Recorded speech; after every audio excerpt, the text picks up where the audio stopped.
This is Anime Out of Context, a comedy review podcast hosted by a weeb of the highest order, alongside a cynical man who knows nothing about anime. Our show features spoilers, explicit language, and poor fact-checking. Neither of our hosts are experts on any topic, and none of their opinions should be taken as fact. Thank you for listening, and enjoy.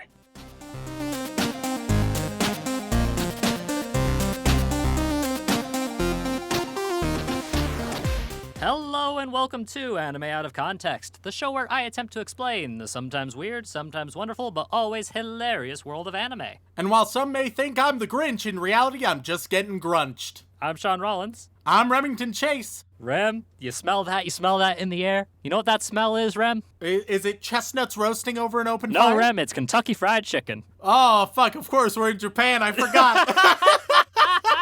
That's Kentucky Fried Chicken and Christmas cake. And that's right, Rem, it's the holidays. You know what? I enjoy Christmas. I feel like a lot of people, they reach a certain age where they feel like they have to hate on Christmas. But no, I think Christmas is very pleasant. As are most winter holidays, we celebrate Christmas, whatever you're celebrating around this time, even if it's just getting together, you know. Except maybe it's a pleasant get time together physically is the only thing. Well, yeah, not this year. This year, like, you're gonna want to get a bit of a hiatus on that one. Have a nice, like, emotional, sentimental Zoom call, the people you care about, and, you know, just share memories, reminisce, maybe play some games together, whatever you need to do. Obviously, this is a hyper-commercialized time of year, and capitalism has us under its boot at all times, but hey, I like Christmas. We do like Christmas. And that being said, Remington, last year our Christmas special was very Christmassy. It was, and I actually enjoyed myself with it. Yeah, no, we watched Tokyo Godfathers, which is arguably one of the best Christmas anime out there. Granted, it was real solid. It got me in the spirit. Yeah, and it was funny. A little dated, but, you know, it was about grungy homeless folk and the spirit of Christmas and a little bit of Jesus, just a little bit of Jesus for flavor. But if you haven't listened to that one, go back and listen to it because it works for this year too if you really need some festive cheer. But this... Sean, whenever you note in this example, it fit so well, it was so Christmassy, I very strongly feel like you are about to do something that is not very Christmassy, Sean. I mean, look, Rem, I feel like I've done Christmas very well for the 2 years that we've been doing this podcast. One of the years was good. One of the years was Christmassy. The other one, no, get fucked. I mean, the other one had a Christmas episode in it. We just had watched it in a previous episode of the podcast. It's fine. I mean... Are you yet again going to avoid any Christmas spirit anime? This son of a bitch. Here I am just trying to get in the Christmas spirit, and Sean is like, well, you know, this anime has some snow in it. Look. Oh, see, in the background, there was a chicken and KFC, get it? All right, so that's why we're doing this one. I'm just trying to be holly and jolly, motherfucker. Yeah. You know, that's fair. That's fair, Rem. I understand. However, Christmas is also about giving gifts, Remington. There's that capitalism again. You know, we can never get away. Oh, of course. And gifts can come in many shapes and sizes. What might be a gift to your friend might actually be, you know, the bane of their existence. Like particular drawings, for example. A gift that you might get your father might not work for your mother. A gift you get for yourself might not be as great as if someone else would have given it to you. You know, gifts can be very varied and interesting, and you know, it's hard to get Christmas 100% right all the time. Oh fuck! I am not ready for whatever bullshit you have planned. Yeah, and Remington, we get a lot of things wrong in our show. It's true. Almost every single week, nonstop. Yeah, and people have reminded us as such that we get a lot of things wrong. Yep. Like incessantly, they remind us over and over and over. The death threats were interesting. Yep. Not particularly Christmassy, but then again, we got those year round, so it kind of worked in the end. But no, Remington. This time around, I did have something Christmassy kind of planned. but then I realized you'd have to watch 15 episodes to get to it, and I didn't think you'd be about that. So instead, I'm gonna start what I like to call an apology. Oh, fuck. Not to you, Rem. I'm not apologizing to you. Yep. I'm apologizing to the people of the world, the people who listen to our show, all like 7 of them. All right, so presumably you are rectifying some fuck up we did. The most recent one would be Psyche K. Though I don't know if I support rectifying that. Oh no now. That's something I'm gonna support. I'm gonna like fix next year probably. yeah. All right. What else have we fucked up? Oh god, Sean? I'm curious, Rem. What are some of the biggest fuck ups that come to your mind? Agreeing to the podcast. Hey, now hold on. We don't need to go that far back. Post podcast. That's what we need. Oh god. All right. I would say Psyche K was a big one. There was a hefty mistake in Gurren Lagann. Yeah. That's one of the more notable that ones. one still hurts. For sure. People think most of my opinions on popular anime are mistakes, though I disagree with that sentiment. I don't know. What mistake are you apologizing for this week, Sean? Well, Rem, I'm apologizing because right now, currently airing, is one of the most popular shows in anime history. The final season of one of the most popular shows in the past decade, let's say. Oh, wow. Yep, it's the final season. People are hyped. Its score on Mal after its first episode dropped, shot up to like a 9 almost immediately. Oh my god. Yeah, it's super hype. Apparently, it's really, really fucking good. And, well, Rem, we've done an episode on it before, and I figured... Oh, no. Wait. In a good way or a not good way?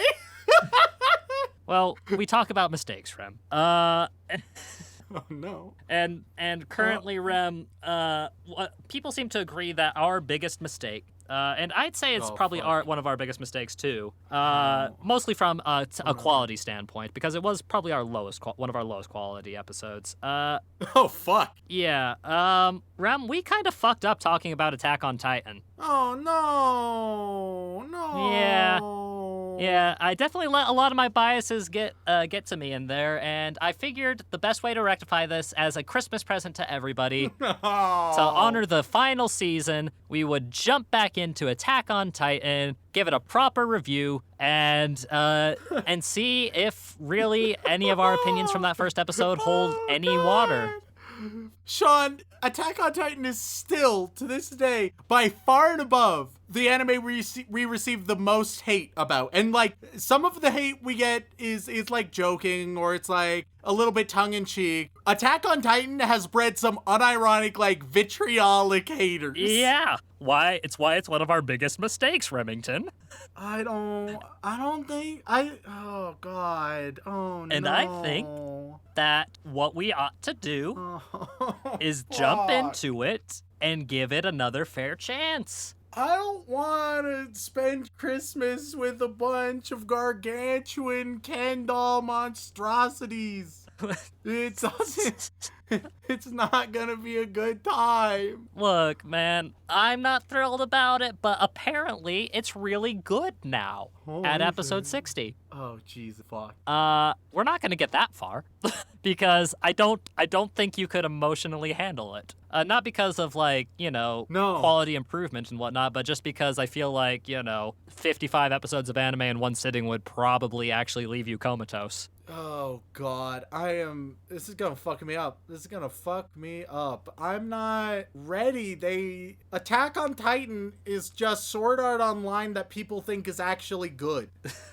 And that is actually one of the things that got us a lot of really hateful emails, if you'll remember correctly. I know, because I was right. I mean, I also agreed with that statement because a lot of the same fan bases overlap. Although I will say Attack on Titan, I think, is still better than Sword Art Online. Even back then, I thought that. But, Rem, it's been 2 years since we covered Attack on Titan. God. Yeah, we covered it back in December of 2018. It was our 32nd episode. So I feel like after 2 years, it's time to try and make some amends. Try to appease the weebs so that we can maybe get some less hate mail and, share some love on Christmas. We're gonna get way more. It's going to inflame all of the hate mail. Because I'd be amazed if my opinion about Attack on Titan changed. If it does, cool. But it almost certainly won't. You couldn't have done like a Promised Neverland or like a Madoka Magica or a Mirai Nikki, which all have also been requested a ton. Yeah, but Christmas is about forgiveness, Rem. And how are they supposed to forgive us if we don't forgive ourselves?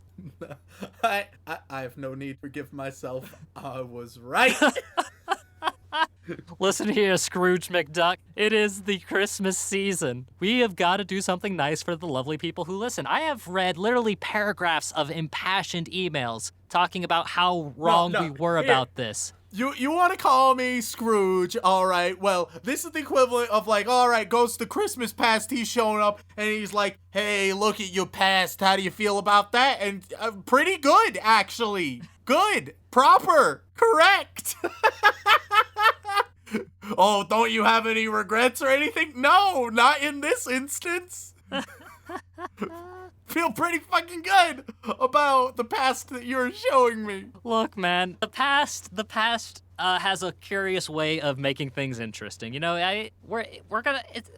every anime, almost every anime has a rough start, but by the end, it usually gets pretty solid, you know? I mean, apparently even the most recent season of Sword Art Online stepped up its game a bit. I'm so done. Yeah, but look, man, it's not, this is a Christmas gift for the people listening and all the impassioned people who cared so much about this show to send us emails about why they thought it was a good show and why we were wrong, and they wanted us to give it a second chance, Rem. And I feel like what's more Christmassy than giving it a second chance? And maybe a third chance, depending on the emails we get after this. I have a hunch. But this time, Rem, we're gonna do it. We're gonna do it right. We're gonna do it proper. We're gonna walk into this dangerous anime from 2013. An anime that genuinely changed the scope of anime in the West. You can't deny that. And I'm just saying, Sean, if you decided right now that this was all just a nice little prank and then we can switch it to some pleasant little obscure anime Christmas movie, that'd be fine. I did that last year, I'd Rem. support that. Do it again. Look, man, you're a magician. You know that you can't just do the same trick twice in a row. It's better than doing a bad trick. I don't think this is a bad trick. I think it's it's me reaching out. I'm offering an olive branch to the angry weebs so that hopefully we can garner a positive future. You're handing them an olive branch doused in gasoline as well as a lit match in the other hand. It's gonna go wrong. To be fair, mate, you're the one holding the match. And I'm obviously gonna throw it. I made it so abundantly clear when I'm gonna throw, where I'm gonna throw it. You're placing the doused olive branch in the line of sight, and you're like, I don't know, he's the one who's gonna toss it. No, you know what's about to happen, Sean. Rem, before we get into it, I'm just gonna give you a brief synopsis as it has been 2 years. Yeah, sure, why not? All right. We only watched about 5.5 episodes, if you recall. Too many. And what happens is in this world, there are 3-tiered cities. And outside the walls, there are giant, angry, humanoid creatures called Titans that only want to kill and eat people. They're near impossible to kill. Only by slicing out a large chunk from the back of their neck can they be destroyed. Our main character, Eren Yeager, lost his family to Titans, hates them dearly, and has decided to join up with these, oh god, what's the name of it before I forget? The Scouting Corps, if I remember correctly? Scouts? Attack on Titan's not my best. The division of fighters against Titans, the only people that can actually defeat Titans using 3D maneuver gear, technological spider climbing jetpack like packs, as well as segmented blades to gouge out the backs of Titans' necks. He has a dream of killing all Titans and hopefully getting to the basement where he grew up, where his father had left something behind for him. He's joined by his friends Armin and Mikasa, and they face trials and tribulations against Titans. What we saw was him lose his family, a training arc, as well as the first Titan attack on the second ring of the city. And where we left off, our main character got eated. He done got eated. And things are going real bad. People are dying left and right, and all hope looks to be lost until a strange new Titan shows up and is beating the shit out of other Titans. And that is basically where we left off. Such a lame. Look, man, that's the briefest synopsis I can give, just to give you the remembrance. And we're gonna start at episode 6. Yay. And to give them the fair shake, Rem, because it's been 2 years. Oh yeah. We are going to watch all the way to episode 16. You fucking bastard. Okay. That's halfway through the first season, a little over halfway through the first season. And I feel like that should help us refine our opinions. Sean? Yes. I was looking forward to Christmas. Great time of year. We talked about how much we like Christmas. On a separate note, a very hyped up video game recently came out. Cyberpunk 2077. And I can't help on this day in this recording to feel like someone who pre-ordered Cyberpunk for my PS4. I can't help but feel that in my heart right now. And it doesn't feel good. Does not feel good. Look, Rem, much like Cyberpunk 2077, it's got a bit of a rough start. But once you get involved with it a little bit, provided your hardware can handle it, thankfully my PC can, so I'm too many complaints. You'll find that there is something to enjoy, and that's what you gotta look for, Rem. You gotta look for the joy in this. There have been so many impassioned letters that I just couldn't leave this alone any longer. It's Christmas, Rem. It's Christmas. Also, I still remember the Minion picture, you motherfucker. It was so good. And this isn't revenge for that. Don't worry. I'm just saying, you had it coming. You only have yourself to blame. Ladies and gentlemen, we are back after consuming 10 whole episodes of the hit anime Shingeki no Kyojin, or Attack on Titan. And Remington, this is your chance. This is your one opportunity. This is the opportunity of a lifetime to make it up to all of the weebs who you so horribly crushed all those years ago. And hopefully you can at least say some nice things. Otherwise, I don't think we're ever going to hear the end of it at this point, honestly. So let's get into it. Rem, what were your thoughts on the first half of the first season of Attack on Titan? Well, I just want to quickly clarify, because we did mention that Attack on Titan, more than any other show, more than any other episode we've ever done, has gotten us both the most hate mail and also like the most sincere and vitriolic hate mail. I want to talk to anybody who thinks they might fall into that category. Probably don't listen to this episode. Probably end it here. I don't know if you're gonna get a lot of value from this.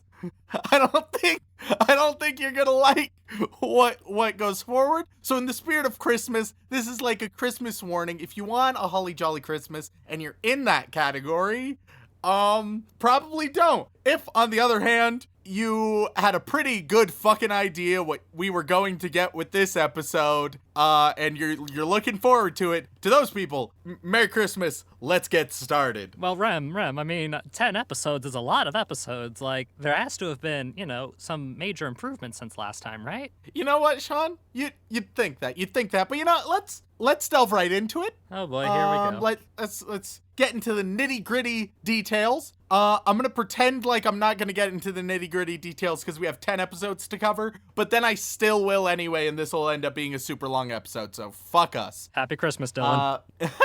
So, we open up episode 6, with our boy Armin. He's with the other cadets, and he's like having a panic attack because he just saw his crew get fucked up, and so he's freaked out about everything. Which reminded me, oh yeah, they did kill off all of the characters with insufficient backstory. That is their criteria. As a general rule for Attack on Titan, if you're introduced to a character But it's not through like an exposition dump that's like, hey, this is this character, this is what they do and why they're important. If instead it's like, oh yeah, that's Pedro over there. Thanks, Pedro. Pedro's about to die. That is their way of assigning them death. If they just casually name a character, that character is going to die very soon, and they're going to pretend that it's really meaningful, even though it really, really isn't. So just keep that in mind.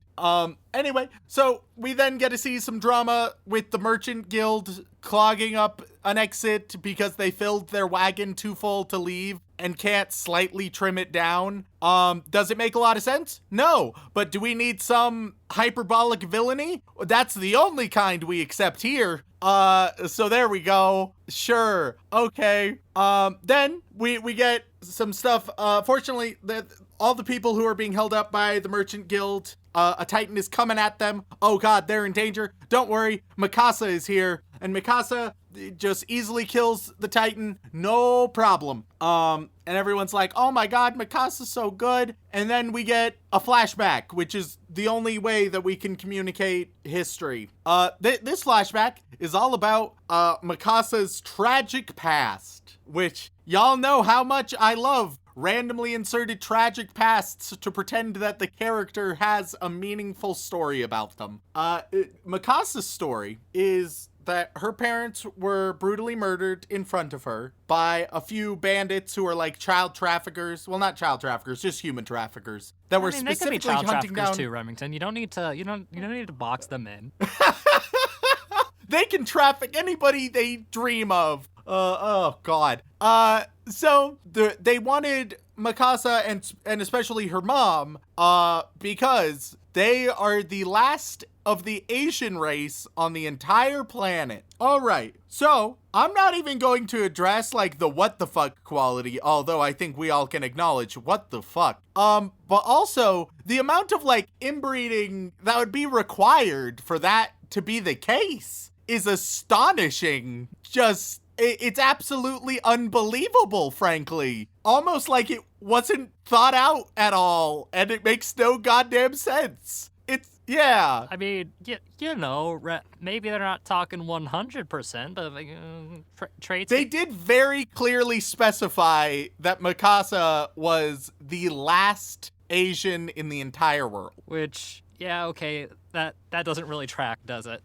It doesn't make sense for, like, any reason. But whatever. Okay, don't worry about it. The bandits, we then cut to, like, the bandits trying to figure out what to do with Mikasa. Meanwhile, a young Eren and his dad are like, they find the bloody corpses and are like, oh, but where's Mikasa? And his dad's like, don't worry, son, I'll handle it. You go to the bottom of the mountain and just wait. And so we go back to the bandits, seeing what they're about to do with Mikasa. They start talking about it. This is where they're talking about her being the last Asian, and they're like, oh, but she's not a purebred. Her mom was, though. And it's like, yeah, well, that's why we wanted her mom. And the other one's like, yeah, but I mean, you saw, she attacked me. What could I have done? And then we get a flashback of the mom attacking that bandit and him killing her. And then inside the flashback, it's like, oh, you idiot, you killed the mom. She's a purebred. And then the dude's like, oh, but she attacked me right now. What year did Inception come out again? Just to clarify exactly what happened, these two bandits are like, oh man, you killed the mom. Yeah, but I had to. She attacked me. And then we get the scene where they're like, oh, I want the mom, but then she attacks and they kill her. And then they reiterate in the dialogue, wow, you what you have just done is you have just killed the mom, the one we were after. Ah, yes, but didn't you see? She attacked me. Which I normally the rule is like you either tell them or you show them. Attack on Titan is gonna tell you twice and show you maybe once. And that is really indicative of how things go moving forward. So these thugs, they're guarding a 9-year-old girl, right? And they have like axes and shit. So you think they're pretty capable, but then 9-year-old Eren shows up, right, Sean? Right. And he immediately shows up and he is just like, oh, I'm just searching for a nice place to stay. And the bandits are like, I don't know. I guess we'll traffic him too, maybe? I don't know. This isn't well thought out. We haven't thought this through. Look, a kid of opportunity is a kid of opportunity, Rem. You don't look a gift kid in the mouth. And so then Aaron surprises one and slashes his throat really quickly before the bandit can do anything, which, okay, I'll accept it. It's pushing it, but I'll accept it. The other bandit is like, oh my God, my companion's just been murdered. I need to go handle the kid. He goes with his axe and then he immediately gets stabbed and dies because they're the worst bandits of all time. Never should have come And then here. Mikasa is like, oh, hey, but Aaron, actually, I know you killed the two that we've seen, but there was actually a third one that we have not talked about or seen in the flashbacks because the audience needs to be surprised by it. So they show up and he just starts very slowly and gingerly choking Aaron out. Very gently, Well, he's a gentleman about it. Look, he's a child. You can't go all in because then their necks would just snap easily, and that's no fun. And then Aaron is like, yo, Mikasa, pick up the knife and stab this motherfucker. And you might think, well, if the bandit is just hearing Aaron blatantly say this, then why isn't he like, oh, no, you don't, and grab the knife himself, or just finish Aaron off and then kill Mikasa or something, or just do literally anything other than stand still and slowly choke out a 9-year-old. And the way they explain this is the thug is just like, what are you saying, kid? I don't understand. Meanwhile, Mikasa, fortunately, who is further away, understands perfectly. I don't know, maybe there's just a 9-year-old language I don't get. So she eventually is able to muster up the courage to kill the third bandit, and she talks about from that point forward, she understood the world was cruel and that she needs to do what she needs to do. Oh boy, Jesus fuck. So that was episode 6, y'all. This is gonna be a long episode, isn't it? Yes. People are gonna look at that timestamp and think, a gift. I'm so happy. Let's face it, to our listeners, you knew what you were gonna get. All of you, when you saw the title, however you responded, you're getting exactly what it says on the tin, okay? None of you are looking at it and being like, ooh, I wonder if it'll go like it. No, you all knew. You all knew. I mean, 10 episodes, a lot can change, my man. I mean, yeah, and who knows? We have 9 episodes more to discuss. Will anything change? So episode 7 opens up. Scouts have been called to withdraw, to fall back, right? Or not the the cadets, I guess. I forget, all the jargon. Right. They've been called to withdraw. Meanwhile, we also open up episode 7 with a brutal, one of the cadets. They're trapped in the sort of capital area, with all the supplies and whatnot. They're freaking out. Titans on all sides. They're with other cadets and they decide, you know what, screw it. And they put, a bullet in their face and they do the suicide things, which, absolutely brutal. Suicide can be real intense. It isn't in this case. It's just edgy to be edgy. We didn't know the character. We were shown them for 2 seconds before they made that decision.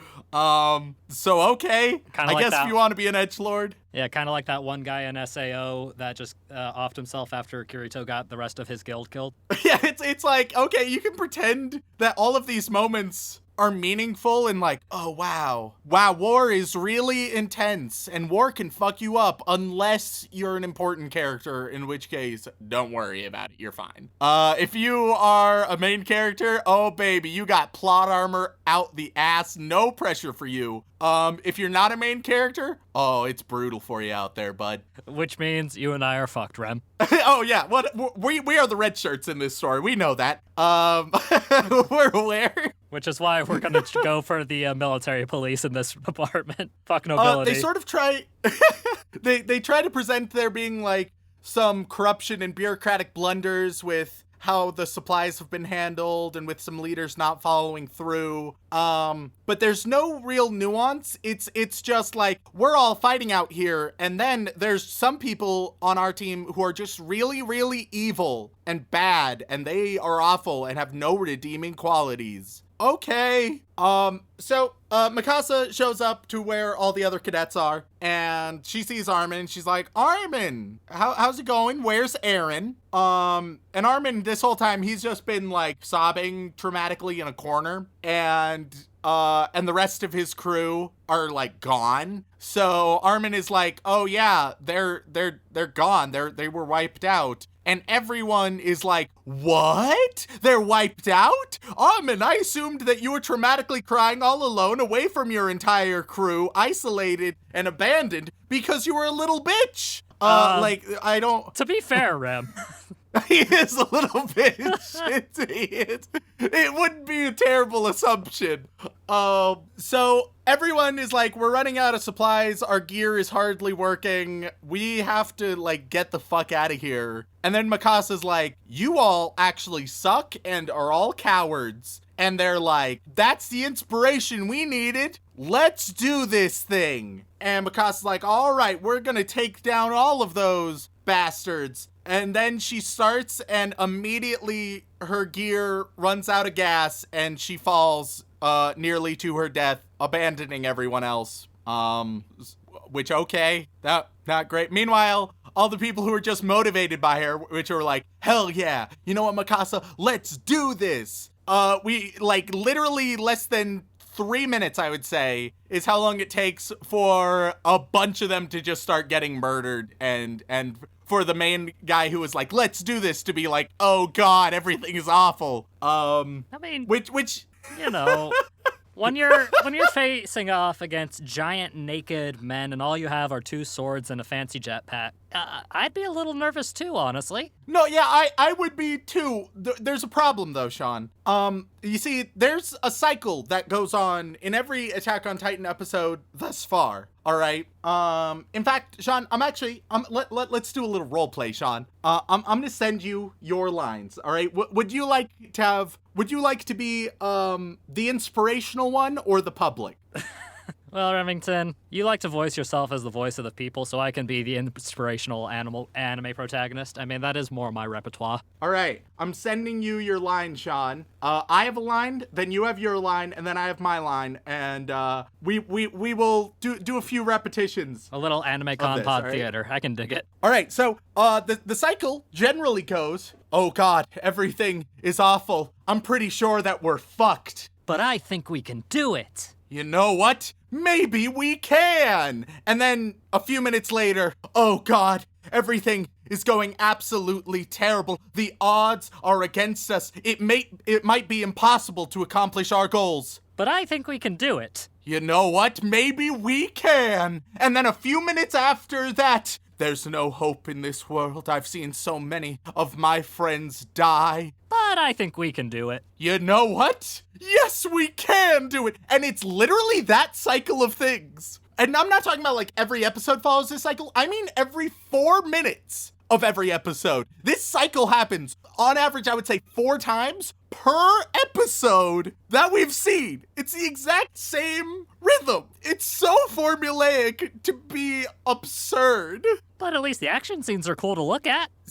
Okay, let's actually talk, let's take a little detour. Let's talk about the action, Sean. Yes. So, the animation quality is pretty decent. As for, like, the action itself, and, like, one of the things that you can tell Attack on Titan prides itself on is, like, the brutality of some of its moments, right?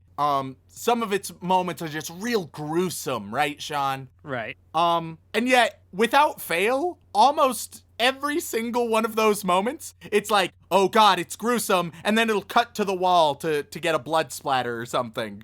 Every time. They want to be like, oh wow, this is about to be really intense. All right, so look away, children. You don't want to see it. Oh god, it's so gruesome. Which feels a little bit antithetical. Okay, I can kind of put something in of a way of an explanation here. So most of the streamed versions we watch of anime are technically the TV release versions. And a lot of times the Blu-ray release or DVD release back in the day will be a lot more visceral. So it is very possible that some of the action and violence got kind of adjusted and cut because of TV audience stuff. But I honestly, without having a side-by-side, I couldn't tell you where and when that is a possibility. But with a show like Attack on Titan, it wouldn't surprise me in the slightest if that was the case. Fair enough. And you know what? I'm willing to concede. We'll concede that in advance. We'll assume that is true. So the action is okay. Though it's undermined significantly, as we will talk about. I'm gonna do a little foreshadowing. There's one character that I think spoils all of the action in the show thus far. You might have a guess. You're probably right, but we'll get to that point. Let's wait a moment. You're gonna piss off the fangirls, Rem. Careful. So, Mikasa, she just, like, fell on a building because she ran out of gas, and I guess she's just a dumbass. Like, there's not really any reason why this happened beyond that. And a bunch of Titans, they're coming after her. Oh, man, is this her end? But wait a minute, one of the Titans is ripped as fuck, and he looks different than the other Titans. This Titan, it's like, he has the Hellsing ultimate smile, right? And he's just, oh God, out of all of them, you got some ugly Titans. This one, certified hunk. This is the Chad Titan, all right? So you're saying this is a proper fuckable Titan, then? Out of all the Titans, this one is easily the most fuckable. It has been designed to be fuckable, all right? And so it shows up, and it beats the shit out of the other Titan, and it protects Mikasa. Oh man, we already addressed the twist in the last time, but this is like the proper introduction to the twist.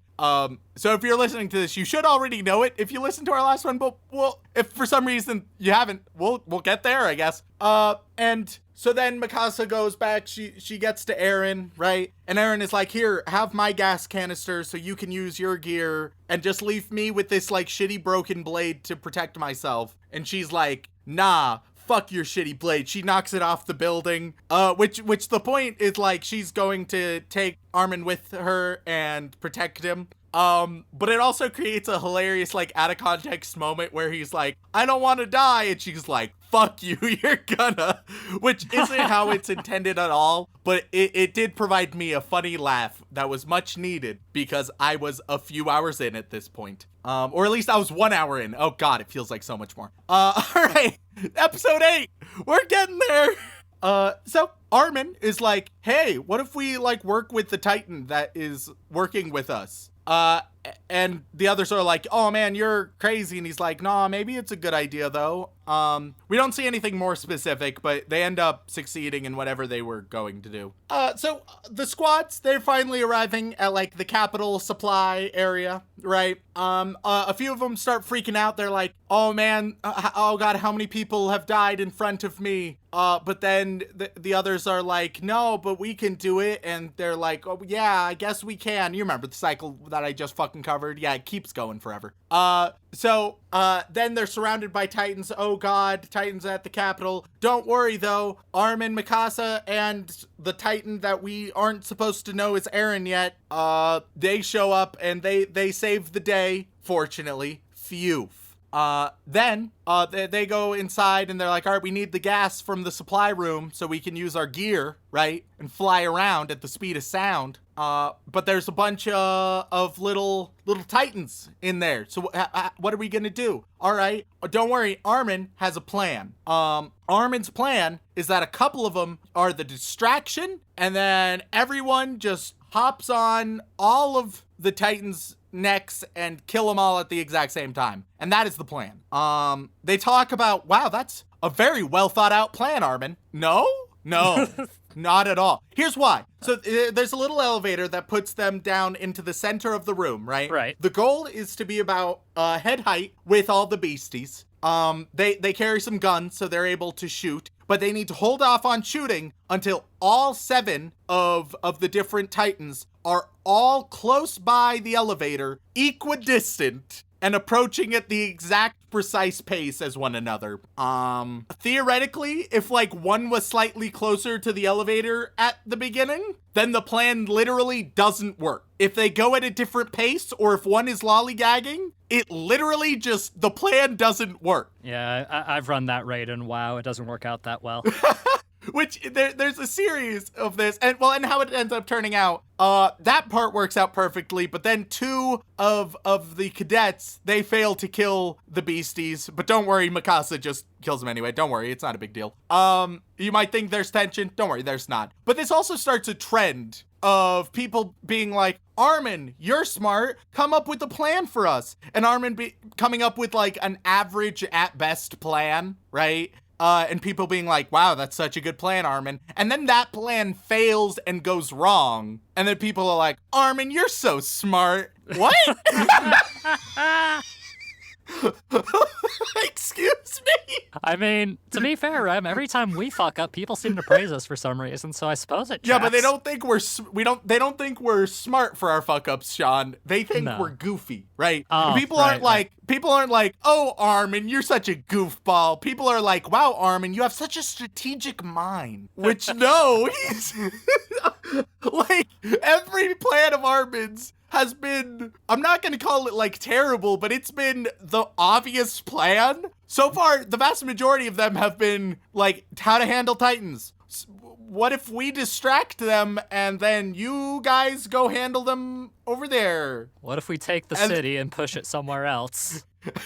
It's like I'm missing something with Armin because they're presenting him as a genius, but he really isn't one. Maybe it's just because all the other characters are like really fucking dumb. But well, based on the KD ratio of Titans, I feel like that's a pretty fair assumption.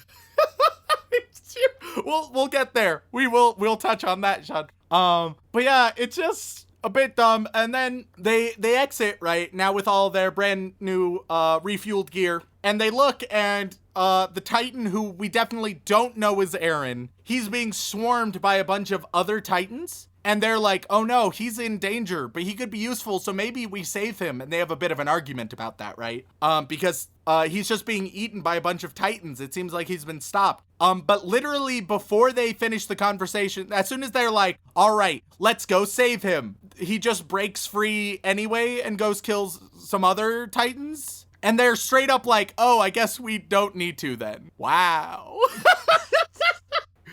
Some good development. Then the Titan falls down and Eren pops out of the Titan's neck. Okay, Cool. Be honest with me, Rem. I know we kind of broke through it in the previous episode we did, but how obvious was it that Eren was the Titan? I mean, I feel like first to believe that let's just take it. So you see that Eren is eaten by a Titan, right? Yes. Maybe you fall for that. Contrary to everything Attack on Titan has led you to believe up till that point, maybe you fell for it. Then when you see a very distinct Titan with his hair color that is different than all the others, opens up by defending Mikasa, who is talking all about how, oh god, her only dream in this world is to hop on Eren's dick. I feel like, I'm not gonna say you're dumb if you didn't expect it, but I will say that maybe you weren't paying attention? All and right. that's the kindest way I can put that, Sean. Okay, cool. Ah, there's that gasoline you mentioned earlier.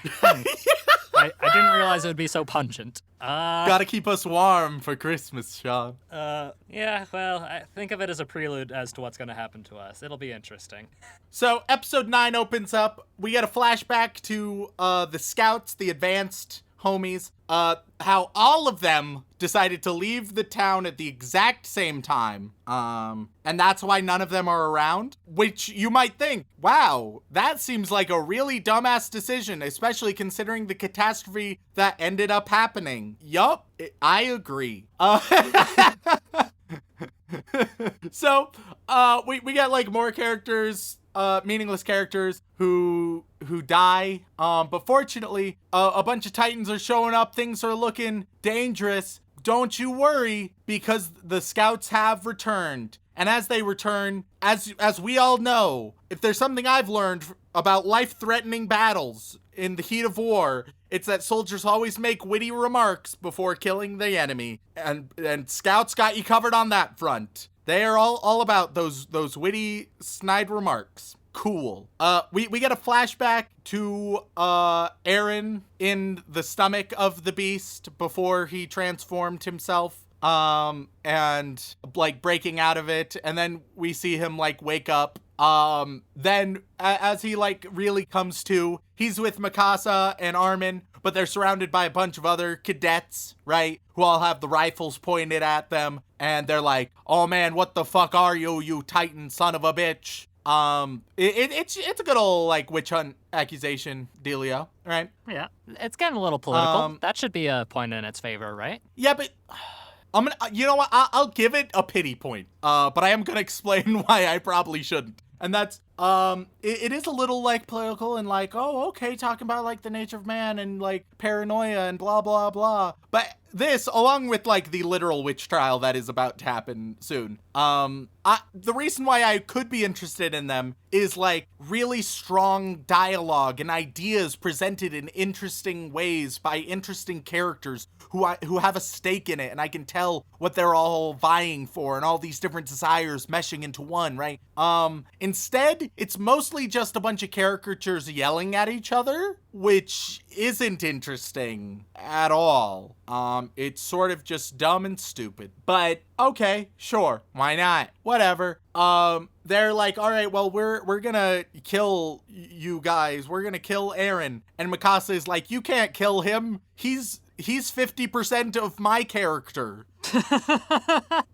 Which might be an underestimate, frankly. Oh, no. And then they're like, all right, well, I guess we just maybe kill all of them then. I don't know. They're treasonous. Sure.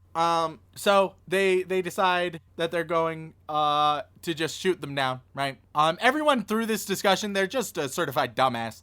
They do mention that they call Armin a certifiable genius at one point, which once again, I'm missing something about this kid. I don't know if they've seen the same Armin I have. I don't know if Armin has a twin that he's getting mixed up for, if that becomes a plot point later. Oh, God. Nope. It's just the one. I don't think we could handle more than one. As for Mikasa, she, like, is ready to stand up to all of them, right? And they're like, oh, that cadet, she's equal to 100 soldiers. Which sounds ridiculous, but she's killed, like, a dozen or so Titans at this point. So, like, considering the others are piss poor at everything, especially because from what we've seen, killing Titans, super easy. Not just because they have a super easy and obvious weak spot, right? But it's also super easy to get to that weak spot.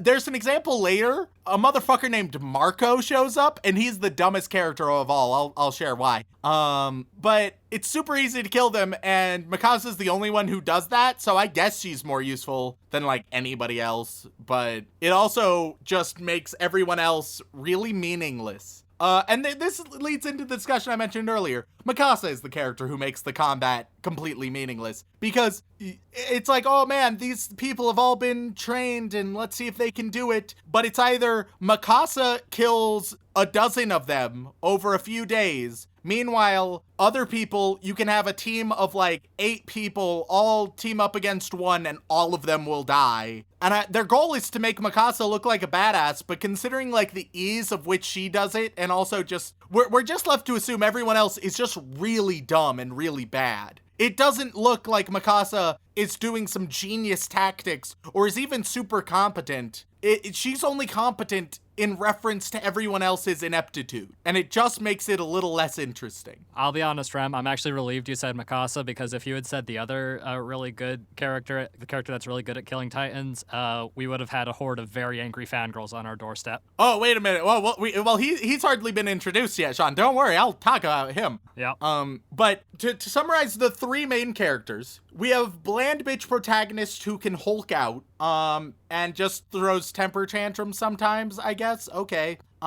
We have the bland-ass Kudere, who half of her character is wanting to hop on Eren's dick, and then she's the only good one at fighting Titans. And then Armin, who's supposed to be really good at being smart and strategic, but is just a little bitch. Amazingly, this is one of the few times this has happened, but in the main group of 3, the bland bitch protagonist is the best one of all 3, which if you want to interpret that as a compliment, you have my permission to do so, because it's one of the closest that we'll get. I mean, to be fair, his character he hates Titans. He does.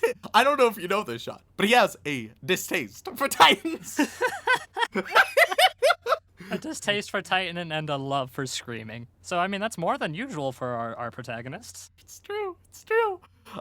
So they decide that they're gonna artillery the group, right? Right before they do, I should mention, Aaron looks at the key around his neck and he's like, oh yeah, this is the key that my dad gave me to go to the cellar at some point for vague reasons, as he injected me with a mysterious fluid that I know nothing about. Can't believe I forgot about that till right now. Yeah, that basement has been the source of many Weeb's questions for literally 2 years, by the way. 2 years? No. When did season 2 of Attack on Titan come out? 3 years? 4 years? It's just so poorly done, because he's straight up just like, oh yeah, this memory that I was told to never forget about, I just remembered. Also was injected with a strange fluid, but let's not talk about that. That probably has nothing to do with anything else, I'm sure. So then they shoot artillery. He bites his hand, and they are safe in his ribs, which he somehow knew would happen. Okay, sure. Episode 10. We're getting there. We're chugging along. Oh god, let's try to increase the pace. We'll see how that fucking works. We're continuing right where we left off. Everyone else who has not been told about Aaron's a Titan, the other cadets and whatnot, they hear a cannon go off and they're like, oh god, that means there's another Titan. What the fuck? Because apparently no one announced like, hey, there might be a cannon shot, like, don't worry about it. So everyone's panicking because they're dumb as fuck. Not the people panicking, like the leaders who orchestrated all of this. Just really dumb. In the transformation of a Titan, you might think that everyone would be like, all right, let's get into here and kill the Titan now, like right this moment. But instead, everyone just holds back and is like, oh man, the guy we suspected of maybe transforming into a Titan, he's just transformed in front of us. Better not do anything. Okay, sure. Fortunately, inside of the chest cavity, this is a great time for Aaron. He pops out of the body and he's talking to his friends, and he has a nice little monologue at this point, which does not seem like the right time for a monologue. But sure, why not? He gets a nosebleed, which is how you can tell he has exhaustion from his magical abilities. Really glad that they pioneered that in Attack on Titan. Then Aaron is like, all right, Armin, I'm gonna give you two choices and I trust you to make one. And Armin is like, why the fuck would you choose me? And he's like, well, Armin, you are always able to keep a level head. This is not the same Armin that we have seen. You're insane. You're great.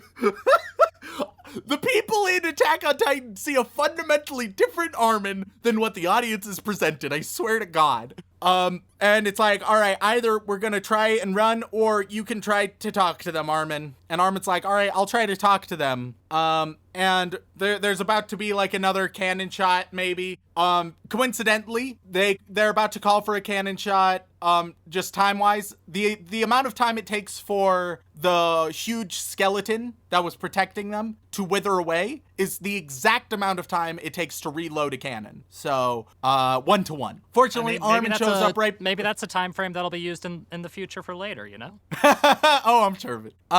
So Armin shows up and is like, wait, don't. Actually, don't. And they're like, all right, well, where is your proof that, like, it will all be okay? And Armin's like, you don't actually need any proof, which is a terrible persuasion strategy.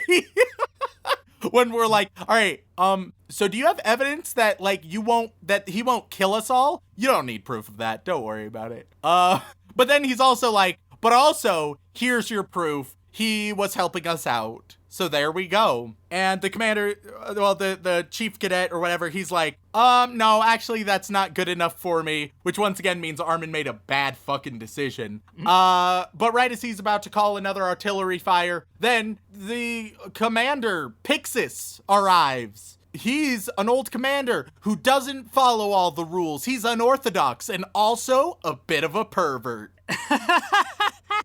I mean, he straight up is like, you know, being eaten by a Titan wouldn't be so bad if it was a sexy girl Titan. Excuse me?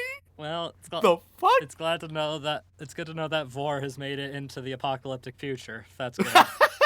I don't know what we would have done as a society if that hadn't happened. So we get a nice exposition dump from Pixis. It doesn't really matter. Don't worry about it.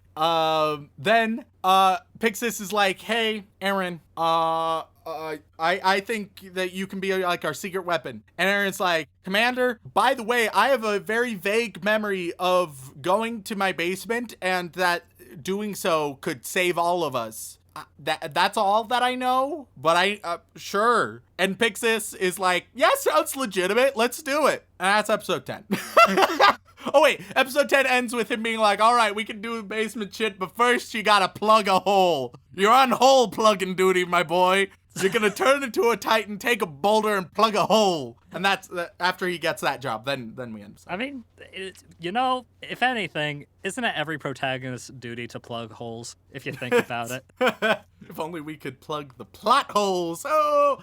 I joke. I don't think there's too many glaring plot holes. There's some inconsistencies. There's also just really dumb bullshit. But whatever. Episode 11, we open up. A couple cadets are like having psychotic breakdowns. It doesn't matter. It's supposed to be like, oh wow, the stress of battle. But only the ensemble characters feel the stress of battle. So who gives a shit? Pixis is talking to Aaron, and he's like, I once heard that humanity used to fight over race and class and over all these things, but I was once told that if humanity had a common enemy, that they would unify. Which, I don't know, man. We're going through coronavirus right now, and I can confirm, not the case. But yeah, no, that kind of ruined a lot of zombie stories for us. Yeah. Or made them more accurate. It's hard to tell. I don't know. It might help Attack on Titan explain why all the characters are so fucking stupid. But continuing on, they're like, Armin, we need a plan. And Armin is like, all right, what if as Aaron, as a Titan, gets the boulder, we distract the Titans. This will sound familiar. We distract the Titans as he gets the boulder. Meanwhile, if you can go, protect him. Otherwise, he's defenseless, which I was very confused on why they're presenting him as defenseless when he has killed 20 Titans up to this point pretty fucking easily. Though I understand a bit better when we see how they decide to handle this shit. We'll get there in a bit. Hold that thought. So activate the plug plan. We start the distraction immediately. Meanwhile, Aaron and Mikasa and a few of the higher up, cadet, chief, commanders, whatever the fuck, they're running towards the boulder, right? One dude has been assigned the job of being in charge. And you can tell he's in trouble because they introduce you to him and then they're like, hey, by the way, here's your motivation and character. Good luck. So you can tell that's his red shirt that he's donning. Things aren't looking great for him. So they run as they're on their way, right? Episode 11, there's one stream of dialogue. Like I've mentioned, a repetitive stream of dialogue that's, I'm feeling pessimistic. Well, don't. Okay, I don't. Right? That cycle, Sean. Episode 11, it has a specific version of that cycle. Its version of the cycle is, well, I don't know if Aaron's gonna be able to lift the rock. Well, but he's gonna have to try. Here's hoping he does. And then Aaron will be like, I don't know if I'll be able to lift the rock, but I'll sure try. Let's hope I do. And then people will be like, I don't know if we can trust a Titan to do this. Can he lift the rock? Well, it's our only hope. I suppose it is. That happens 8 times in this episode. I'm not fucking with you. That exact rhythm of dialogue just keeps, I get it. I understand. The first time you told me that, I had a hunch that he might struggle to lift the rock and that we don't know how it'll work out. The second time you told me, all right, thanks for the reminder. The third, fourth, fifth, sixth, seventh, and eighth time, it felt a little bit excessive to me. It felt a little unnecessary. But you know what, Sean? Sean, I can't, if you've been talking, I don't know how long you've been out for, but you're gone. Oh, no, I'm still here. Oh, okay. So you know what, Sean? Yes? Who knows if he can lift that rock, but he's gonna try. So, continuing on into me falling into deeper and deeper into the abyss. They arrive at the boulder, right? He transforms himself into a big old titan. But then instead of going for, I need to mention this. Along the way, there's a white-haired cadet commander girl that's talking to Eren as they're running to the boulder, right? Mm-hmm. And she's like, I need to tell you something about all these soldiers that we're fighting for and that have died. They're not just pieces in a game. They all have lives and families and desires. Which at this point, I feel like this show is genuinely like fucking with me. Like it's staring me in the eyes. And it's like, hey, you know, all of those meaningless ensemble characters who we've died and then pretend it was meaningful? It really was meaningful, though. No? That's not how that works. Imagine if you're playing like Halo, Sean, right? Oh, yes. And Halo, my game of choice.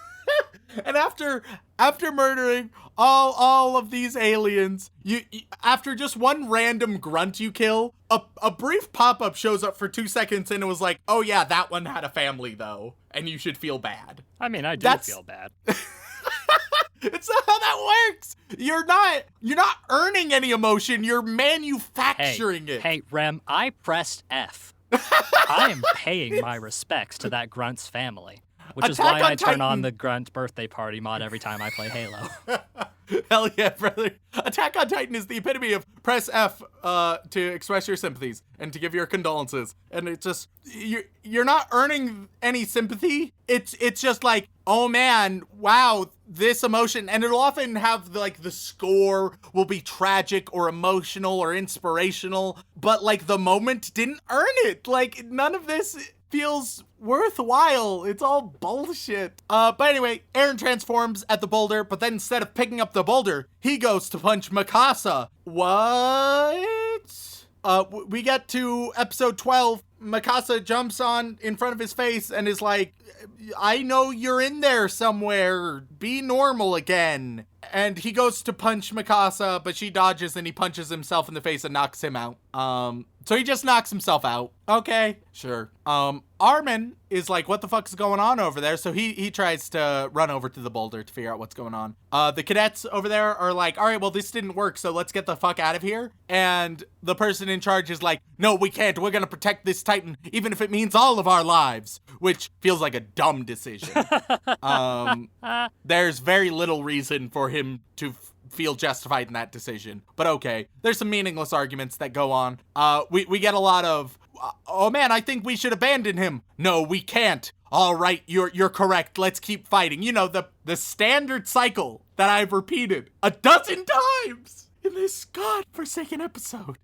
Meanwhile, we get like Eren's perspective. He's in this little like delusion / flashback of remembering home. Armin shows up and tries to snap him out of it by like almost killing him through a stab close to the nape of the neck, but not, and like screaming at him. The cadet commanders are like, all right, well, we have to go. And Mikasa's like, no, I can't go. And they're like, okay, I understand. Protect the love of your life. And then she like, as a tsundere, no, it's not like that. And she blushes as if this is the time for tsundere bullshit. Well, to be fair, Remington, if not now, when? When is it time to be a little bit embarrassed? Battlefield. I feel like love can blossom anywhere, Rem. It's not love blossoming, it's tsundere bull. It's like, oh no, you're embarrassing me. That it's so dumb. It's so stupid. So then we cut to Jean. I think it's Jean. Jean, all right. Jean. It feels French. Yeah, him and a few others are trying to avoid some titans, right? Jean has some latent guilt going on.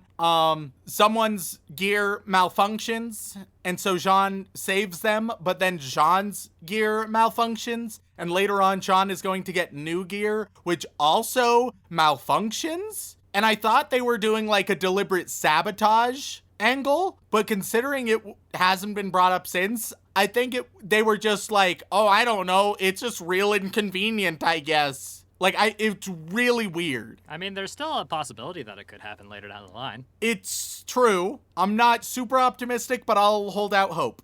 So he ends up pulling himself up, hiding from a Titan. Mikasa's going around killing a bunch of Titans and saving other people's lives because she's the only one allowed, I guess. Then, finally, Eren breaks out of the trance. He wakes up. That's how we end the episode. Cool. So then, episode 13, Jean, he's trapped. What is he gonna do? He tries to find new gear. He sees a dead body outside with some gear, and he's like, all right, this is my chance. He goes, he runs to it. He's trying to take it off the person, place it on himself, right? Meanwhile, a Titan is now looming over him. And then we get one of the dumbest moments in the entire show. You might have remembered me mention the name Marco before. Yeah. This is Marco. Yeah. This is where Marco comes in. Yep. Now, some of you might think, who the fuck is Marco?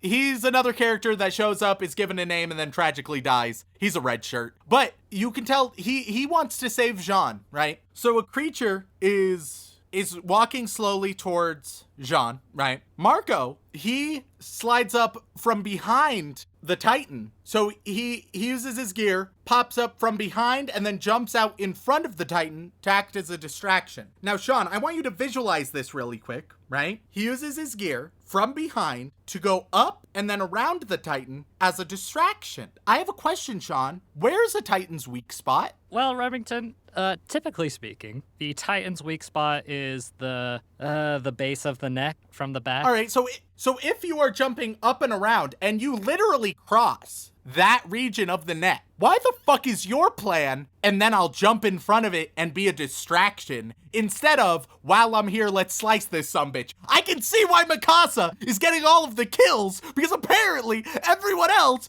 when they're given ample opportunity, is like, I don't know, I'll be a distraction. They follow the Armin school of reasoning. That's just like, I don't know, distract him, I guess. It's so, I cannot emphasize how stupid this moment is. I encourage anyone to go back and watch it, because I can't do it justice for how fucking dumb it is. And then Marco dies later. Well, it's an off-screen death, so fuck him, I guess. I mean,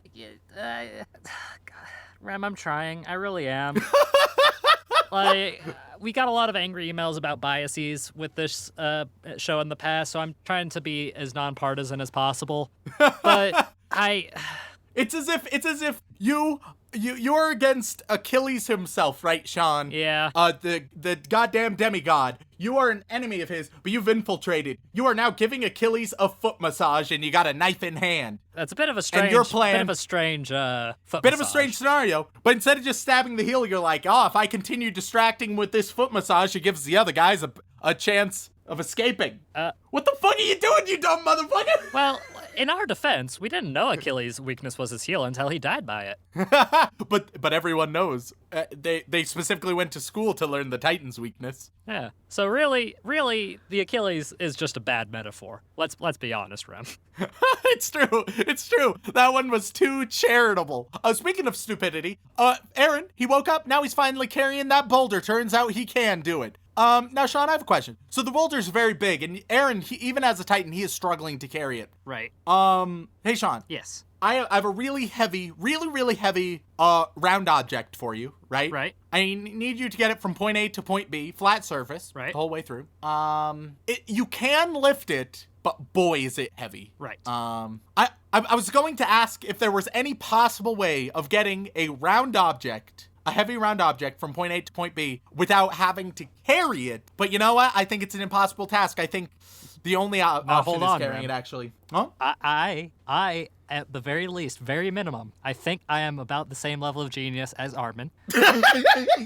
Bare minimum. Perfect. All right. I'll be honest, I'm expecting a quality, average level plan here. We could push and roll it. Push and roll a round object? I mean, are you telling me that if the Titan was to roll the object, that he should be able to because he can also carry it, and it is quite round? Are you telling me that that would allow him to fight the other Titans, who, I should mention, are just munching on all of the ensemble characters we were introduced to just now? Any ensemble character that was given a name, they're just dying in this scene. Are you telling me he would have been able to stop all of them, move probably quicker, exhaust himself less, and that it would be a very obvious and good idea? Only if there was a straight path from the boulder to the wall. And if that boulder happened to be part of the wall previously. Oh. And only as it turns out. Mm-hmm. Yeah. As it turns out, those conditions aren't met. Okay, I will try to defend this. Oh, but you know what? Wait, Sean, maybe, you could risk, like, it could end up damaging some of the buildings around on your way to rolling it, right? Right. You might, like, roll into some buildings, and that would cause property damage, which we're trying to avoid at all costs. Well, Oh, no. I mean, at this point, Sean, are you about to tell me that they have shown no regard for the property damage in this area? well, I mean, once you have a bunch of angry naked men running around destroying things. Are you trying to imply that the very same Titan that we're talking about, good old Aaron, has beheaded, he's decapitated, and then tossed those giant heads directly into buildings where they've caused a lot of damage in themselves? The thing is, Rem. But are you then trying to tell me that all of these lives that are lost in this scene, that we are explicitly told will not be in vain, were very much in vain because of some dumbass planning? Well, the thing is, Rem, I mean, while in Titan form, he doesn't have perfect control, so maybe Titan brain only pick up Boulder. That's how it works. Oh, God. All right, there we go. There we have it. That's the only reason I can come up with, I'll be honest. Because he doesn't have perfect control over the Titan form, so maybe, yeah. So, they go to plug the hole. There's one last Titan in the way, and they're like, oh God, we're in trouble. But then someone shows up and immediately murders it. Don't worry, it's not Mikasa. She killed the rest of them, but now it's Levi. The scouts have finally fucking returned. After all this time, after all of them for some reason left, leaving no scout behind. Finally, the elite crew, they've arrived. Awesome. Cool. So they're saved, right? Then they go, they talk about all the death tolls. They finish up. They kill the rest of the Titans in the area, with the scouts' help and whatnot. Aaron, he wakes up and he's in jail. He's confused. They're like, all right, well, there's going to be a trial, but congrats, you're a scout. Good job. Yep. The proper term for the team is the Survey Corps, by the way. Look that up in between recording. The Survey Corps. Okay, cool. Yep. Cool.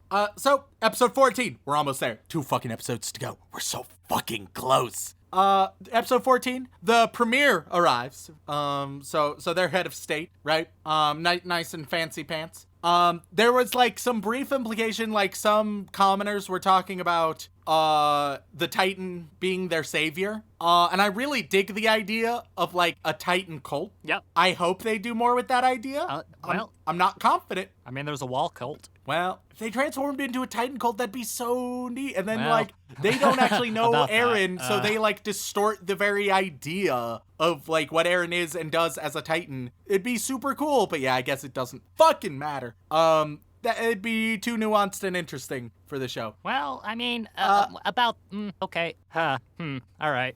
Just for a frame of reference for folks, to research this episode, I watched all of Season 1 and most of Season 2. Just so that I'd have a better frame of reference. I couldn't quite make it to episode 60. I'll be honest there. Oh, God. Didn't have the time. But I... Oh, yeah, the time. There we go. To all of you screaming and hollering at Rem, I know. But at this point, he doesn't. So continue, Rem. Hell yeah, brother. So continuing on, you have a chat with the different commanders and things. Then... Zoe, who is one of the big important scout people, her thing is, have you ever played Fallout 3, Sean? Of course. I want to say it was Moira. Is her name Moira? Oh, Moira. Yeah, Moira. From, Island City, whatever it was called. Yeah. So, Zoe is just Moira. Oh. She's just, I am eccentric scientist woman. Yeah. Look at me be so eccentric and into my stuff. Yeah. Which, okay, I guess it's one of the more interesting characters. It's still one-dimensional as fuck, but hey, it's something. So then we get to the court scene. The court, it's essentially the prison guards versus the scouts. Right. And the prison guards are like, we think that Aaron should die, Mr. Premier Man. And the scouts are like, we think he could be really useful for us. And it could be an interesting scene, except it ends up just a lot of one-dimensional characters and caricatures yelling at one another some more. There is a lot of screaming, isn't there? Yeah, and There's none more of it screaming is in that this like than in Dragon Ball Z. interesting. It's not. It's no 12 Angry Men. Let me put it that way. Which, hey, movie knowledge. Are you proud of me, Sean? Yeah. It's one of the few I've seen. Have you actually seen 12 Angry Men, though? I have. It's a good movie. Okay, good. Hey, that's one I can check off the list for our future movie podcast. So, there's some discussions, right? They mention at one point, like, but wait a minute, when he transformed, didn't he almost try and kill Mikasa? And Mikasa is like, well, I mean, yeah, he tried to kill me, but he also saved me on 2 different occasions. The power of synthing saves all. Which, Sean, I have a question. Yes. Or imagine you're the military, right? And I'm a nice scientist. I have a new invention for your military, Sean.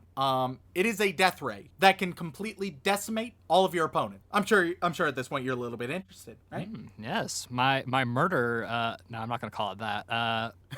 My murder sense is curious. It's piqued. It's interested. There is one cost though. Don't get me wrong. 2 out of every 3 times it'll do its job. It'll aim straight forward. 1 in every 3 times it will actually fire directly backwards at your own guys. Huh. So, how do you feel about the offer? Sounds good to me. There we go. It doesn't seem like the most convincing of reasoning, but that's what she uses. Then Levi, the complete edgelord that I'm sure a bunch of girls simp over, he shows up and in the middle of the little witch trial court, he just starts beating the ever-loving shit out of Aaron, just brutalizing the man. And I take it this is your favorite scene? No, it's just dumb. It doesn't make sense. They're trying to be like, oh man, see, I am capable of handling him, and if anything goes wrong, I'll be the one to kill him. I don't give a shit.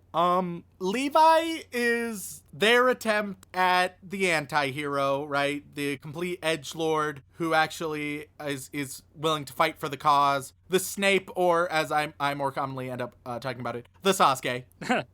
That's Levi. And I don't give a fuck about him. I've got some bad news for you, Rem. Guess who's Oh everybody's no, favorite character is? They're going all the fuck in on him. You can tell, which is wildly unfortunate. I don't know. I guess he's better than the main 3 by default. I don't know who the best character of the show is. I'm still all Maybe in on it's Potato Zoe? Girl. Oh God, Potato Girl. Fortunately, we've seen very little of Potato Girl. I guess Zoe is the best character. Although, as I've mentioned, I really don't think she's a good character. So, the premier agrees. He's like, all right, cool, scouts can have him. And then later they're like, oh man, the tooth that you lost when Levi was kicking the shit out of you, it's grown back. Cool. Final episode that I saw. Last one. Episode 15. Episode 15, they're taking Aaron to the old Scout HQ, which is just a castle in the middle of nowhere. And we start chatting about, with Zoe about the different experiments and whatnot. She talks about that. Also, we're given an exposition dump on all of the different scouts. It's like, this is this character, this is their name, this is their kill count. And most of the, half of their kill counts are lower than Mikasa's. And he's like, these are the elite of the elite, which once again is undermined when a brand new recruit has shown most of them up in a few days. I mean, Armin's kill but count don't is worry pretty about impressive. Well, I mean, in a way. Yeah. I mean, his plans had led to the death of so many. Yes. So many. So Zoe starts talking about her experiments, and I've used the term red shirting whenever a character is introduced with a name, but pretty passively. Zoe red shirts a couple of Titans. She's like, oh yeah, Sonny and Bean. They're 2 I'm experimenting on right now. They're great. Here's their sort of personalities, I guess. At the end of the episode, it's like, oh god, they've died. And we get some forced backstory about Levi. And then 2 commanders. One is named Smith. The other, I forget their name, but they're fond of sniffing people. So Smith and Sniffer. The worst crime and dog story I've ever heard. Smith, this is Sniffer. We're here to crack the case. The case of the murdered naked giant. So, Smith and Sniffer, they act all weird. Clearly something's up with them. There's been a sort of implication that there are other Titans who are normal people that can transform into Titans as well as maybe that's sort of what all Titans are. So my best assumption is that maybe Smith and Sniffer are traitorous in that way. Otherwise, they are going to be bad in ways that have yet to be explained yet. So, and that is the 15 episodes. There we fucking go. Yep, and that's the majority of the first season. So overall, Rem, solid show? No. So I compared it a lot. So I remember in the very first episode we did on Attack on Titan, I talked about how I actually had decently high expectations.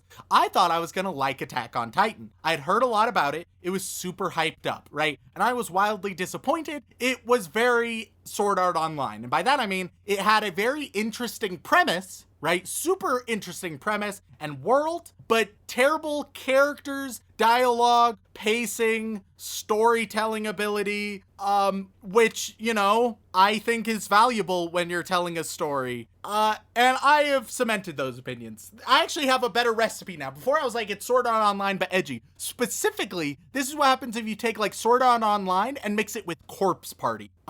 You get some nice, interesting, brutal moments. There's potential on both grounds, but good God, there's some very critical flaws. And Sean, before we finish, I do want to mention something. I did something naughty, Sean. Uh-oh. What did you do, Rem? So, obviously, I'm to stay ignorant of all things. However, I did happen to run into a Reddit thread, right? And the title was just something along the lines of, hey, why do a bunch of people seem to dislike Attack on Titan, right? And it was in, I don't know if it was in the actual Attack on Titan subreddit or the anime subreddit, doesn't really matter. But I decided to check it out, mostly because I was like, am I crazy? We've gotten so much hate. Tell me that these people are agreeing with my reason, right? I wanted validation, Sean, as we all do. Yeah. And, I think I found a cult. I think the fact that, let me put it this way. It makes so much sense after seeing this thread that this episode is the one we've gotten the most hate for. Because,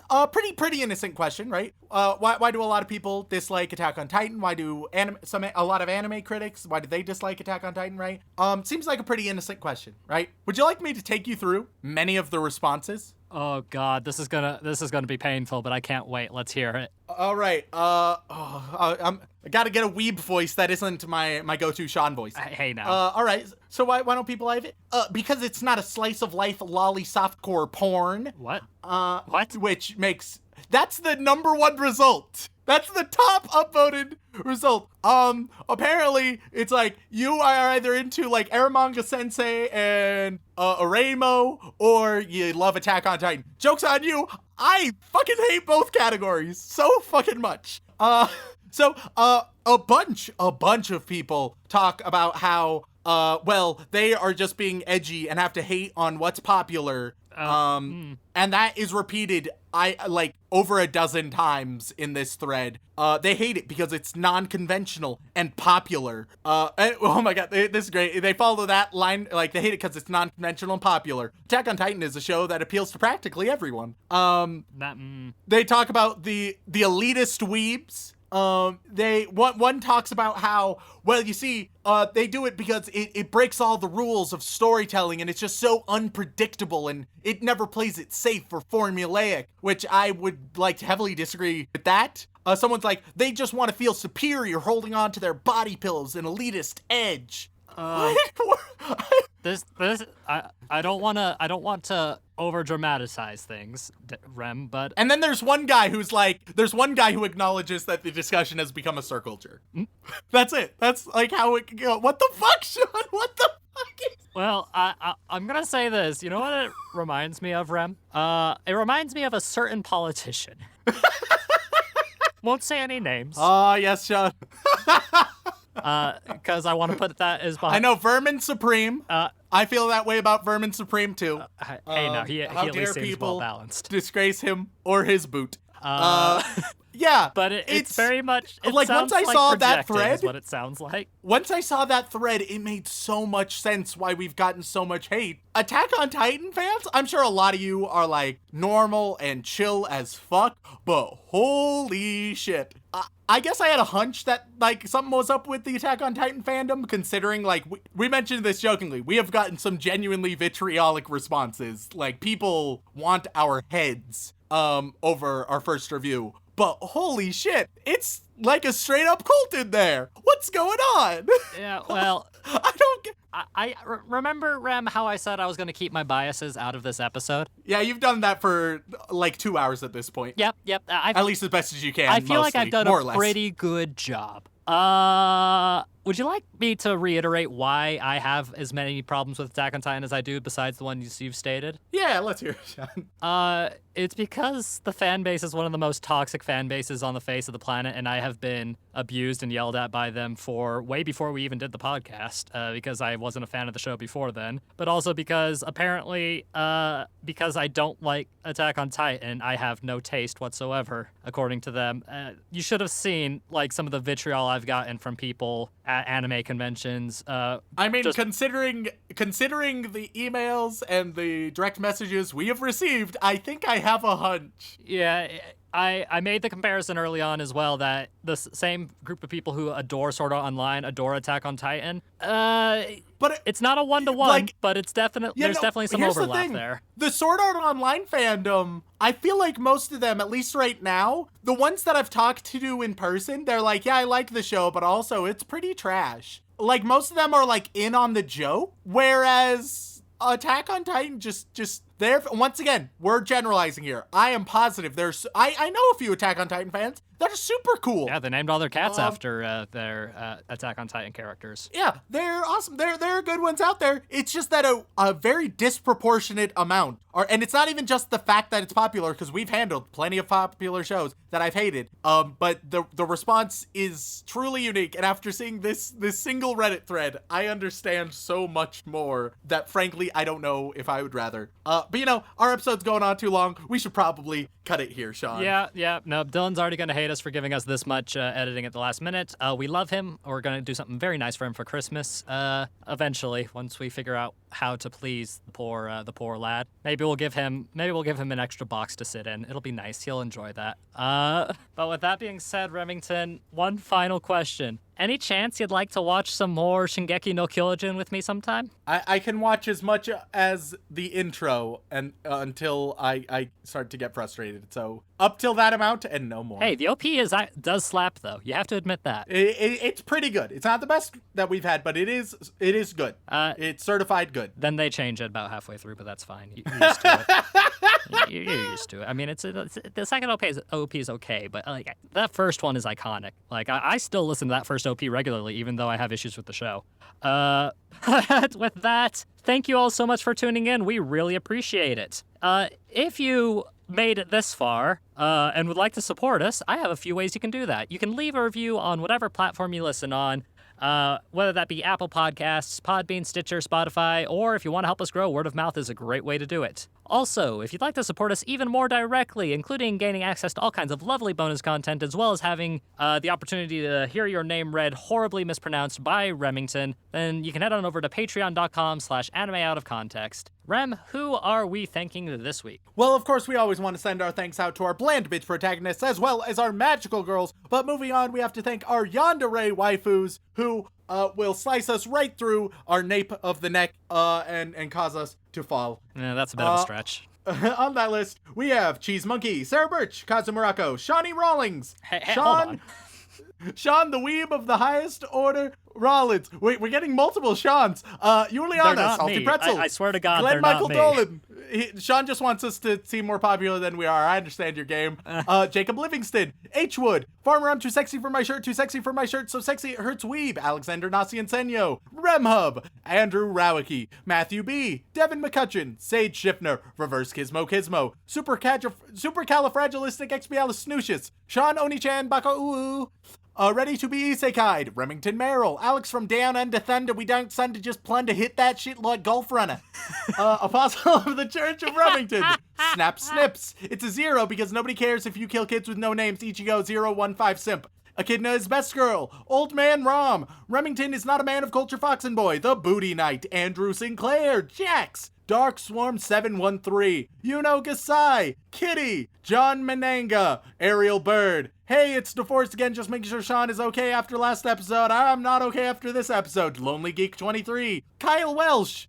Thank absolutely every single one of you. We move on. We get to Hogwarts. I'm doing things a little bit fast just because we have a super long episode and I'm trying to make it a little bit better. So, now, you know what? Everyone is going to get, every boy wizard. I was going to do something Yule Ball related, celebrating Yule. So each of you will get a different winter holiday. There you go. Okay. That's Harry Potter related, ain't it? I'm struggling. It's very interesting being underneath this barrel. Like, I knew we were at the bottom, but wow, I didn't realize you could actually dig underneath. That's very interesting. There might be something in here, but hey. All right, Spicy Log Horizon is one of the best written isekai. Use the BS rule. Hot take. You get Hanukkah. Congratulations. You get 12 days. Delina Perez. I think it's 12 days. It's 12 days, right? Fuck. I don't know enough. I'm sorry. I'm bad. Delina Perez. You get the winter solstice. The winter solstice itself. Miguel DeLeon, you are going to get, you get New Year. Happy New Year to you. We'll be celebrating that next week, I guess. Fuck. Pilcher, the Symphogear advocate, you get, you get Mardi Gras. Mardi Gras in December? It's not in December, but I guess it's in the winter? Is it? All right. I don't know much about Mardi Gras, I'll be honest. I don't know. It's on the list. All right. I don't have time to think. You got Mardi Gras. Why not? Rare, now that you reviewed Hebe UFO, please review the Side Story movie, Liz and the Bluebird Kumiko. You get Kwanzaa. I call the Bondrude Daddy. You are going to get St. Nicholas Day. Enrique Perez Torres, congrats, you get Christmas itself, buddy boy. MT the Poet, you're the only one who gets the Harry Potter related one. You get to attend the Yule Ball itself. Congrats. Dedicated Sadist, you get St. Lucia Day. I don't know anything about that one. Great. There you go. It's apparently Swedish. Well, hey. Frack Me Mr. Peanut Butter, you get Three Kings Day. The Brown Mamba, I've run out. You get the great and totally not made up holiday that Sean will list off now. Fucking Weebmas. Good old Weebmas. You get Weebmas, the Brown Mamba. Finally, last year, we reach Chef of the Musco. We reach Corey in the house. We're in the White House. I've lost my mind at this point. I'm so sorry, everyone. You guys, to celebrate, you guys get a Christmas creature. Everyone's leaving with your own little Christmas creature. King Arthur is my waifu. Well, you get the Yule Lads. They're the 13 sons of Grilla. We've done a pre-banter on the Yule Lads. We've talked about that. We talked about the Yule Lads. Oh my god, we did. We did a pre-banter on it. It was awful. Oh my god, that was so long ago. Oh man, what a weird callback. Amoto Aigao, ooh, Waluigi for life, ooh, oh whoa. Waluigi, who he deserves, the Grinch. Congrats, you get the Grinch. Correction, couldn't have gone worse if you tried. You are going to get, you're getting the Yule Cat, which will feast on everyone unless they received new Christmas clothes. Yeah, it's also larger than a house, if I remember correctly. Hell yeah, brother. What the fuck is wrong with you, Iceland? The Almighty Sinner. Almighty Sinner, you're gonna get Belsnickel. Good old Belsnickel. He'll show up, he looks like a beggar. He's gonna warn those naughty children to behave and then give them lovely sweets. Zachary Shirley wants to bring back the Shirley jokes. Well, Shirley, you are going to be pleased with Frau Perchta. It's a gruesome witch. They don't have much of a description. I'm so sorry. Wow. Surely you're scraping the bottom of the barrel for that one. Touchy Diplomat, you get Dead Moroz. It's the Slavic equivalent to Santa, except he's blue. Fuck yeah. Blue Santa? I'm behind that. Finally, we have Silicon Spectre. I chose this one because it looks cool. You get the Mary Lwyd. Sean, I have a question. How would you pronounce a word that's L-W-Y-D? Lwyd? Lord? Sure, it's the Mary Lwyd. The Mary It's a zombie horse that rises from the dead every New Year's Eve. Well, so that's festive. Hold on. And I feel it like tries to get into your house. Yeah, well, there you go. So, Merry Christmas, everyone. Good God. And if you'd like to contact us, whether to send vitriolic hate mail, a question, comment, feedback, or recommendation, you can tweet us at AnimeConPod on Twitter or send an email over onto animeoutofcontext@gmail.com. I'm so fucked up right now. Apparently that's how it's pronounced. It's got a little extra phlegm in it. That's interesting. But thank you all so much for tuning in. We really appreciate it. And as always, Merry Christmas, Happy Holidays, stay safe out there, and don't fuck your sister.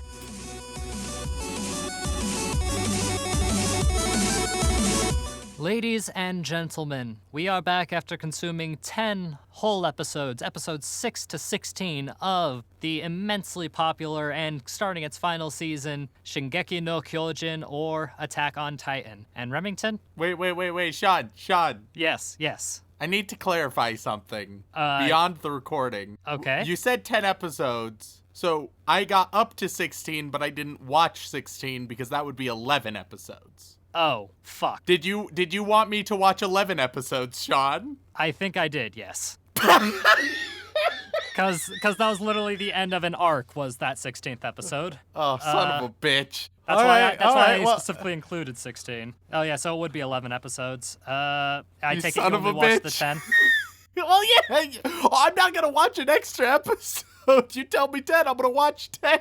Well, feck. God damn it. Okay, fine. We can work with this. We can work with this. Is it important enough? Like, I can go and watch it on, 2 times speed. Let me recheck the synopsis because it all kind of blended together when I was doing my research, I'll be honest. Don't worry, it all blended together for me, too.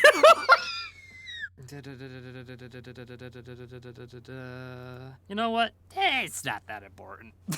Yeah, fuck it. All right, we're back. All right, let's.